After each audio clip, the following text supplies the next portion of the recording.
Така, Елена, те слушам. Добро вечер уште еднаш. Јас сум во општина Карпош, каде што Коалицијата за подобра Македонија вечерва одржа митинг овде пред жителите на оваа општина. Ги слушнавте поентите од говорот на лидерот на ВМРО ДПМН Никола Груевски од колешката Јана Јосифовска, а со мене тука во мобилното студио е лидерот на ГРОМ, дел од Коалицијата за подобра Македонија. Добро вечер, ви благодарам што ја прифативте поканата, веднаш одбината пристигнавте тука во мобилното студио. Вие сте дел од Коалицијата за подобра Македонија, со што на овие предвремени парламентарни избори ја барате довербата од жителите на оваа општина? Прво ја бараме довербата од сработеност.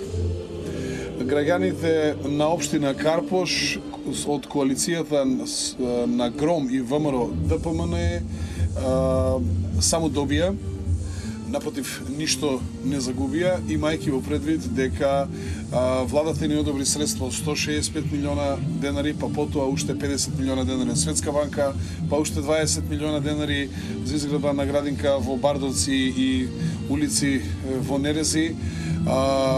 Со тоа што во изминатиот временски период од 3 години и председателот Груевски 3 пати доаѓаше во Карпош да се сретне со граѓаните од Нерези, од Бардовци, од Козле, од Влае, да се запознае со нивните проблеми, за да непосредно се помогне и се решаваат тие нивни проблеми. Од кабинетот на Илинденска не се слушаат сите работи и обичните проблеми на граѓаните.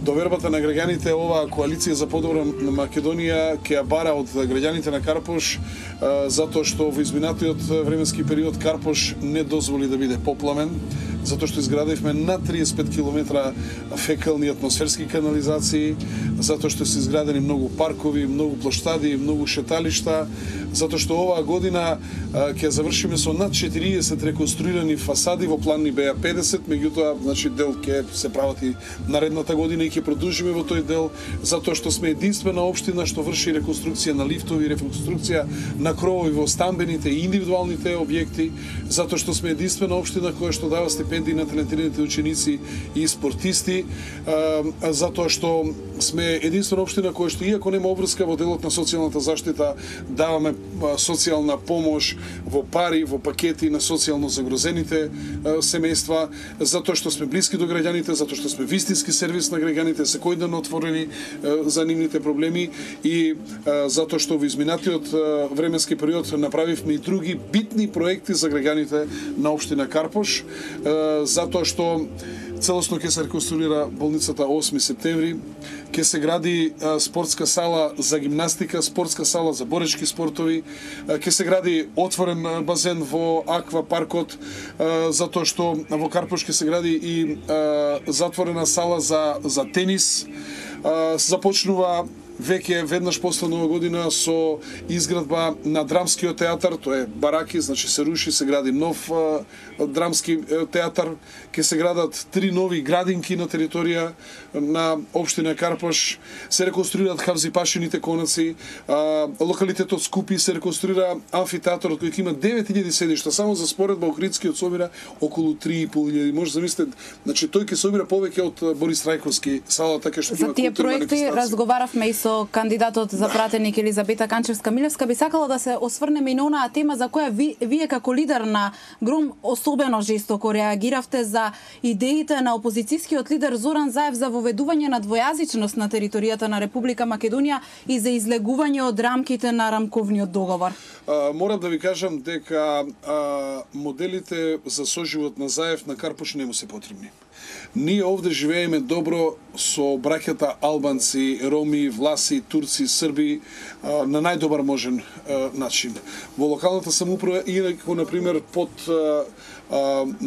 негде 1,5% има албанци на територија на општина Карпош, ние преку 20 албанци се вработени во општина Карпош.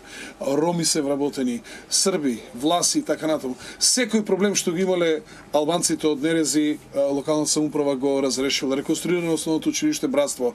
Сега спремаме големе проект веќе наредната година ќе се гради ново училиште во Горна Нерези. Во Средно Нерези еве најави веќе председателот Груевски дека ќе правиме детска градинка каде што доминантно е албанското население. Заедно ги славиме и Божик, и Великден, и Курбан Бајрам, и Рамазан Бајрам. Вистински е соживотот. Наш заедничко прашање треба да ни биде како да подобар живот, како да подобар стандард, како да отвориме работни места, како да отвориме перспектива за албанчињата, за македончињата и за сите оние што живеат на територија на Република Македонија. Ние сме навистина на добар пат тоа во Карпош и верувајте, општина Карпош зрачи и кон соживотот на граѓаните македонци, албанци, роми и сите оние кои што се во општината Карпош, така да моделите што ги предлага господинот Заев само внесува немир во душите на граѓаните и македонци, но во исто време нема да донесе корист ништо и за граѓаните албанци и само создава храна за националистите од едната и од другата страна и затоа сме сите заедно тука да му кажеме дека Македонија треба да биде унитарна држава, треба да ги развиваме правата на сите сограѓани. Ние сме вистински пример во Карпош како мнозинството македонци води грижа за оние што се малцинство, односно и албанци и роми, ромска популација имаме во населеното место Злокуќени и навистина апсолутно немаме никакви проблеми нити од верска природа или било каква друга и затоа ќе продолжиме да го подигаме животниот стандард, да отвориме перспективи за младите луѓе во нашата општина. Мислам дека тоа е вистинскиот модел за соживот во Република Македонија, а не да даваме храна на националистите. Ви благодарам за овој разговор и што одвоивте време веднаш после митингот да бидете дел од ова мобилно студио на телевизија Нова. Елена, тука би се одјавила доколку имаш некои дополнителни прашања, повели.